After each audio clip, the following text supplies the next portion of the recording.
Bienvenue au Café de la Vérité. Il y a une grosse question que beaucoup de gens se posent et on va y répondre aujourd'hui. Serais-je enlevé? Allez-vous être de l'enlèvement? On va regarder ce que la parole de Dieu dit sur ce sujet. N'oubliez pas, c'est elle qui est la vérité. Donc, c'est à elle qu'il faut se référer. C'est notre livre d'instruction. Dans Jean 14, 1, ça dit que votre cœur ne soit point alarmé. Vous croyez en Dieu? Croyez aussi en moi. Au verset 2, il y a plusieurs demeures dans la maison de mon Père. S'il était autrement, je vous l'eusse dit. Je vais vous préparer un lieu. Et quand je m'en serai allé et que je vous aurai préparé le lieu, je retournerai, je vous prendrai avec moi, afin que là où je suis, vous y soyez aussi.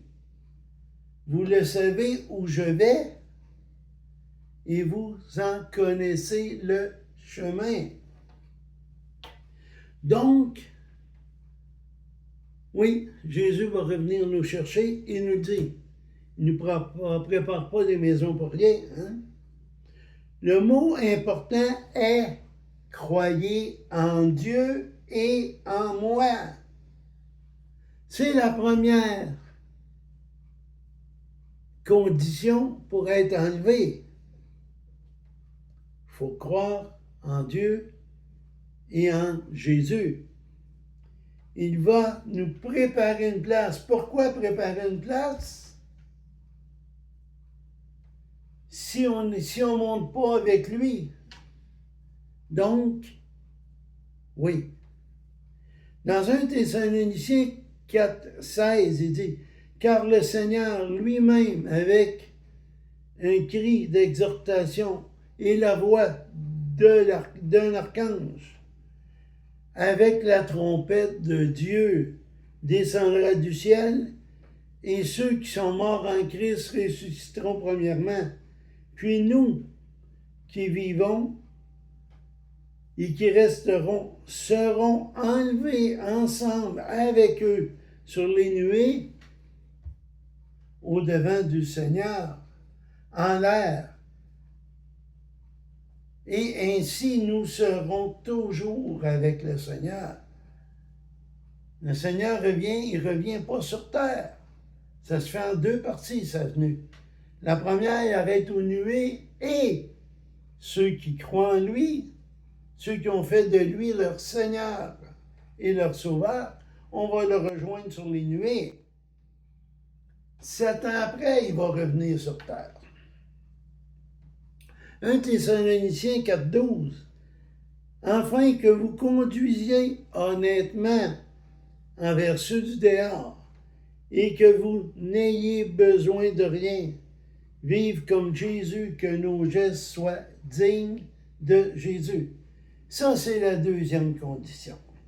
Si vraiment tu crois au Seigneur et tu en as fait ton maître, un disciple veut imiter son maître, il veut faire comme son maître.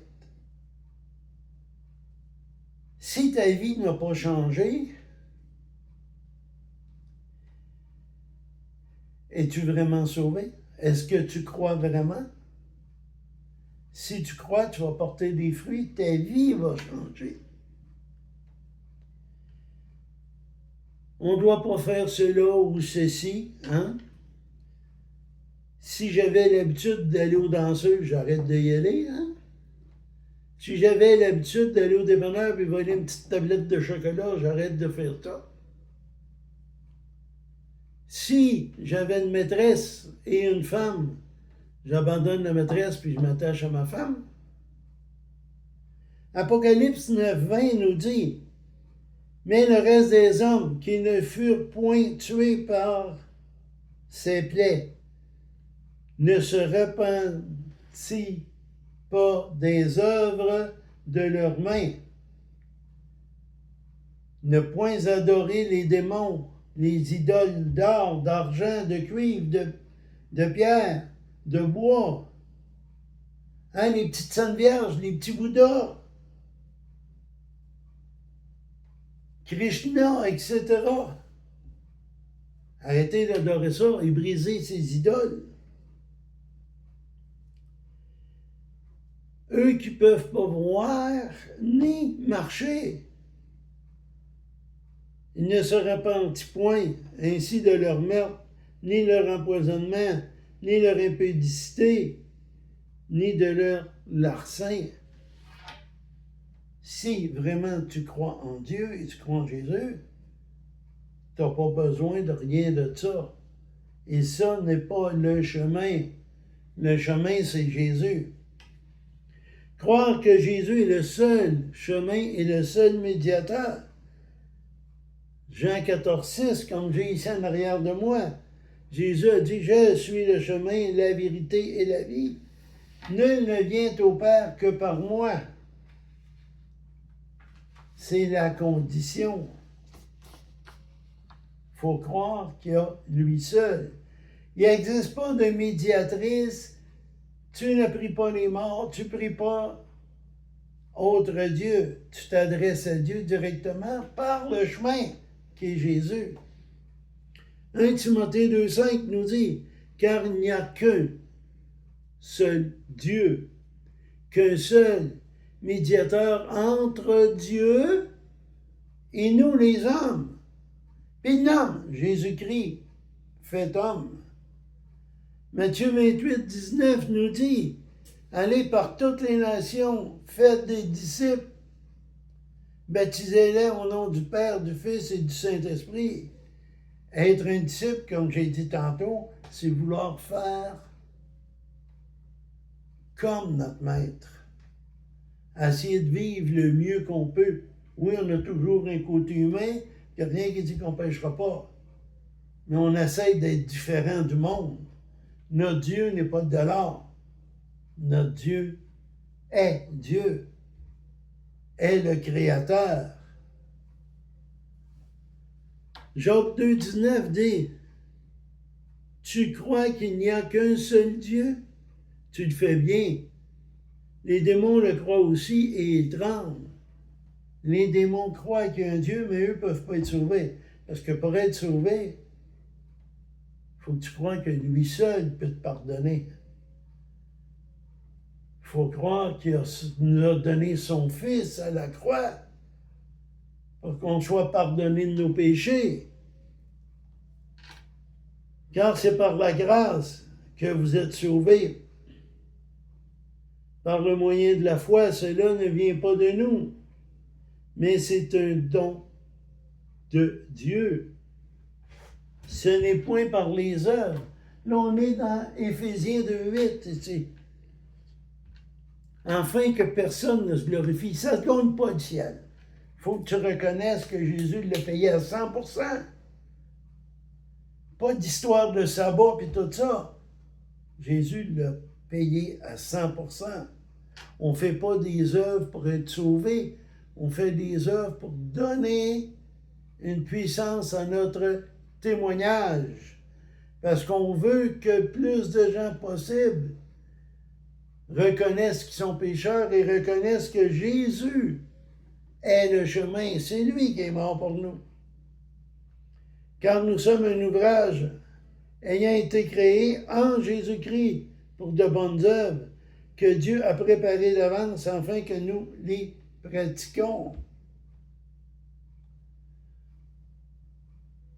Je sors dehors, puis mon voisin est mal pris. C'est quoi prendre 5 minutes et aller l'aider? Ça, c'est une bonne œuvre. Puis le voisin va dire, hey, lui, il y a de quoi de spécial? Qu'est-ce qu'il y a de spécial, lui? Ça, je le veux. Et là, il va te poser des questions, il va vouloir avoir un peu plus. Il faut accepter le cadeau. C'est un cadeau que moi, je veux te faire un cadeau aujourd'hui, mais toi, tu le veux pas. C'est ça le problème. C'est là la différence entre ceux qui vont être qui vont être enlevés et les autres. Ceux qui vont être enlevés ne vont pas dans l'église le dimanche comme une religion. Et après, c'est terminé. Ils vont avoir accepté le cadeau et ils vont essayer d'être dignes du Sauveur. Il faut démontrer que nous croyons en quelque chose de plus et que ce plus-là est la vie éternelle avec Jésus-Christ et non dans la géhenne. Si vous voulez faire partie de l'enlèvement qui s'en vient très bientôt, parce que les signes apocalyptiques sont tous là. La guerre mondiale qui se prépare, l'argent numérique bientôt qui va contrôler le monde et que le gouvernement mondial va avoir besoin pour vous contrôler. Il y a une façon d'y en échapper. Père, pardonne-moi de mes péchés. Je reconnais que tu m'as tellement aimé que tu as envoyé Jésus mourir à la croix, payer pour moi. Je reconnais, Père, que je ne peux pas le gagner, je ne serai jamais assez bon pour le gagner. Mais je te remercie de ton amour. Faites cette prière et vous allez faire partie de l'enlèvement aussi. Priez, partagez et surtout témoignez.